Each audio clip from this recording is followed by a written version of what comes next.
A St. Paul Islamic center is asking for help after it has been repeatedly vandalized over the last several weeks.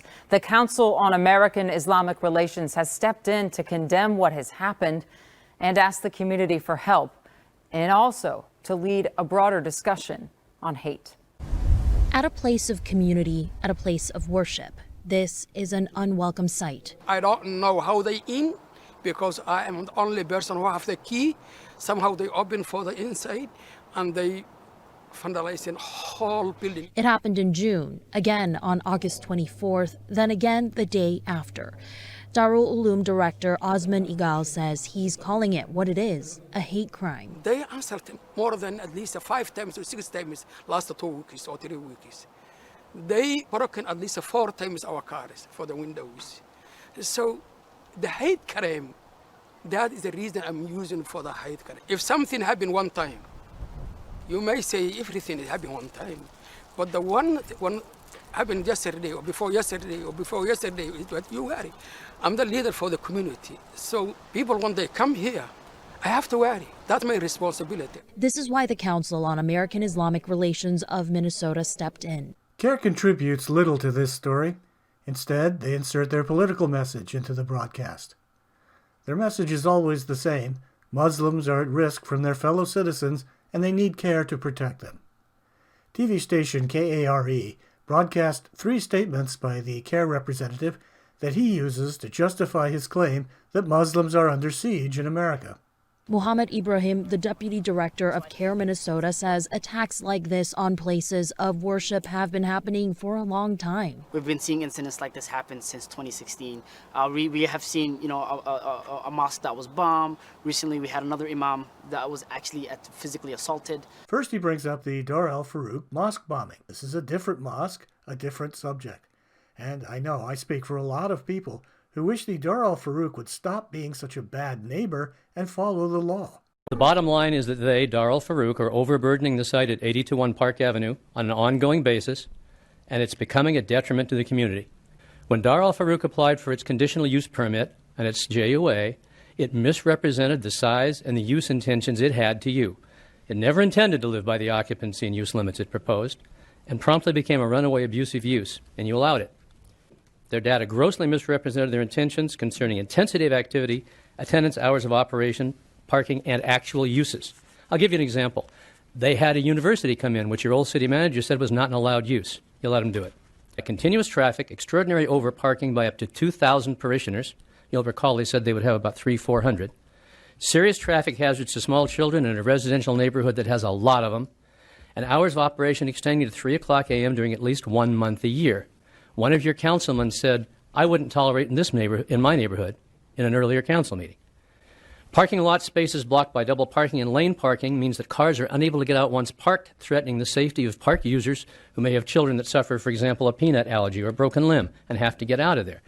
When complaints were filed with the city about that, you changed the rules and said double parking is legal.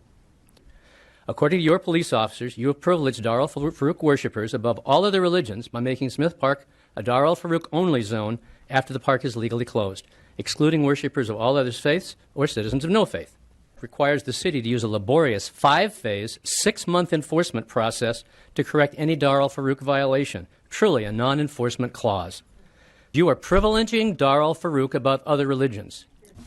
Matilda Zumba? Buenas tardes. Mi nombre es Matilde Zumba. Good afternoon. My name is Matilda Zumba. She lives in the neighborhood by Dar al-Farouk.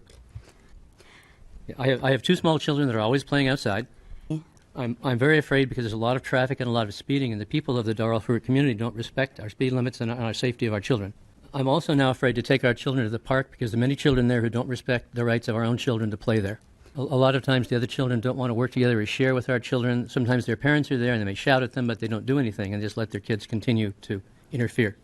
This park was very important to the Spanish community especially, and we met there a lot.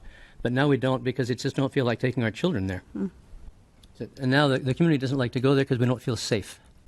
For we Hispanics, it's very important to have a park that's the center of our community, but now we don't go there. We don't have a center for our community anymore because we don't feel it's safe to be there.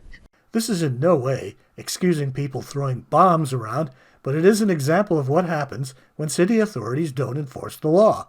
people start taking the law into their own hands. Recently, we had another imam that was actually physically assaulted. Then he mentions an assault outside a different mosque, the Dar al-Farouk. But here is how local newscasters are reporting this story. Bloomington police say the imam was walking to the Dar al-Farouk mosque and assaulted by these two men, possibly in their late teens or early 20s, one black, one white. In fact, even CAIR reported that this was not a hate crime.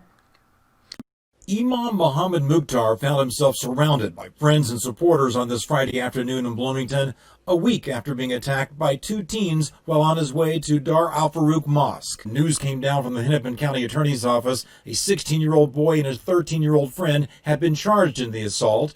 Prosecutors say their motive was apparently robbery, not hatred. This was not a hate crime, but again, this has nothing to do with Dar al-Uloom or CAIR for that matter.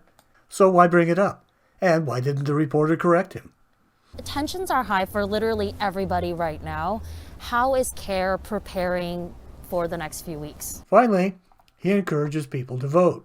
Yeah, I think the biggest thing is to empower folks, right? To empower folks with information to get to the polls, right? To empower folks to understand that not only that they have this right that they get to enjoy that a lot of people might not have, to use their voice to go ahead and shape their future by voting today. What does voting have to do with any of this? Are we to believe that Trump did it? Let's take one more look at the Bloomington attack story where CAIR contributes nothing. Nothing except their self-serving message that Muslims are targeted. I think the community is on edge, and when these incidents happen, it really just sends us, unfortunately, another reminder of the reality that we live in, that Muslims are being targeted. These are just a few examples from a whole category of irrelevant appearances of CAIR in the news. And it may interest you to know that CAIR had a media analyst appraise CAIR's access to the media at $143 million a year. Why isn't there any reporting about this group that gives us background on them or is even mildly critical of them? How can local newscasters be the last people on earth to know the true nature of the Council on American Islamic Relations?